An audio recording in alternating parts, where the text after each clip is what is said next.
Pepper spray and skirmishes as protests turned violent in major U.S. cities ahead of Donald Trump being sworn in as president. At a pre-inaugural concert, speculation swirls over the fireworks display with suggestions it spelled out USR instead of USA. Also ahead. Human Rights Watch's side, we have been calling for many, many months that the U.S. stop arming the Saudis fully. Human Rights Watch repeats its call for countries to stop arming the Saudi-led coalition, which is blamed for Yemen's dire humanitarian crisis.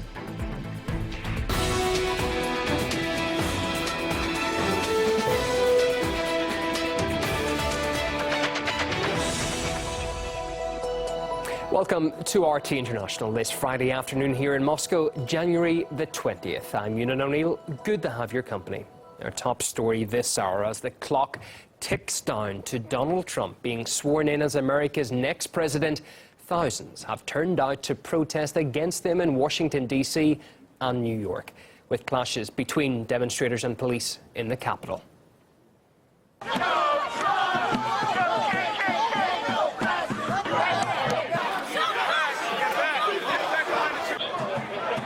Well, the protesters chanted, "No Donald Trump, no KKK, no fascist USA." Police also used what witnesses say was tear gas or pepper spray against protesters who threw objects at officers, including banners and balloons filled with water.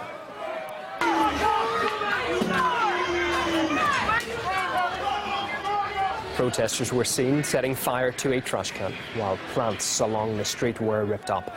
Pro-Trump activists were also attacked by members in the crowd.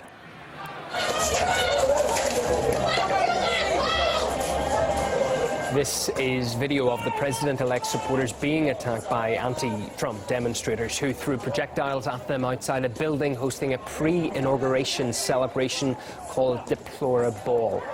Caleb Maupin reports now on how the elections highlighted the division between Americans nationwide. He was the horse the American political establishment refused to back. Donald Trump is a phony, a fraud. The media turned their nose up at him. We better be ready for the fact that he might be leading the Republican ticket. Next, I know you don't believe that, but I want to go on. Celebrities tried to stop him. He's a con, a artist, a mutt. They all failed, but yet they still haven't given up. It is not right at this time to normalize this presidency. All of this exposes one huge issue. The USA is deeply divided. There's almost two Americas. Take a look at a map. You have the Clinton archipelago of Southern California and New York City, where, incidentally, most of the media is based. Wall Street, Silicon Valley, Hollywood, this is where Clinton had most of her support. And it should be no surprise that it's where Trump and his supporters are especially unwelcome, as I found out myself.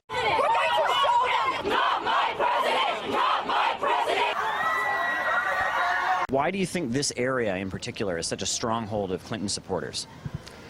A lot of educated people that are sensible and know how the world runs. Hyper-educated people with huge amounts of money. I would say we're more open-minded. We're kind of more moderate. Well-educated people. He's smarter than the rest. Most of them are educated, but how many of them have jobs? The rest of America, well, you can call it Trump land. The people infamously branded as the basket of deplorables. While they may be proud to bear the name, they aren't exactly happy about the way the media and Clinton supporters have characterized them. Well, they were kind of arrogant, weren't they? Yeah. I'm not to judge what other people's education and stuff is, you know? How many of them are not working at McDonald's or somewhere, even though they have a 5-year, 6-year degree? It's not surprising. The country's divided in half. And the gap is widening because instead of an attempt at civilized dialogue, both sides consort to verbal abuses. This is our country! Our country!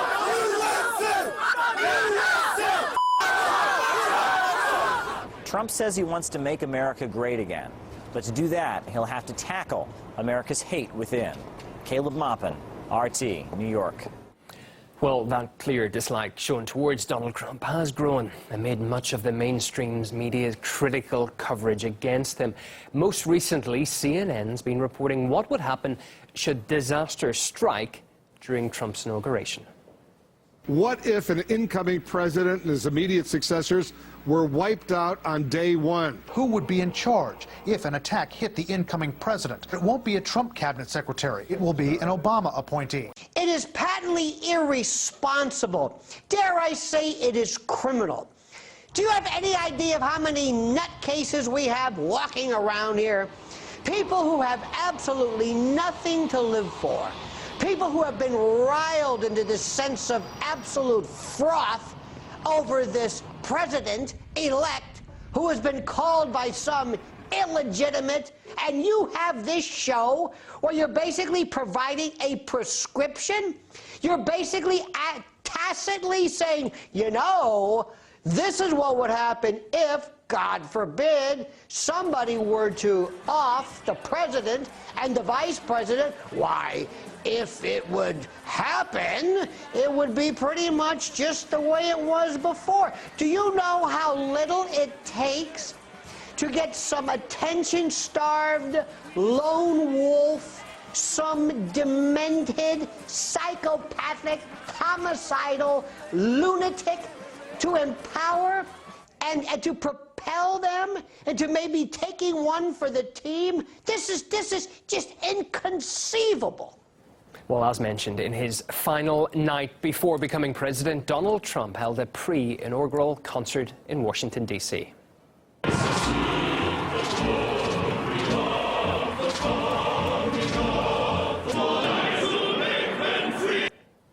Well, the celebration culminated with some spectacular fireworks depicting the American flag and spelling out USA above the Lincoln Memorial.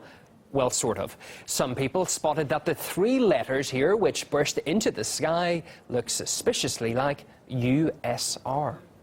Well, that certainly fired people up online with jokes on Twitter that Russia hacked the pre-inauguration fireworks and speculation that it was a special message from Trump to President Putin. Some also said it was a sign of things to come under Donald Trump.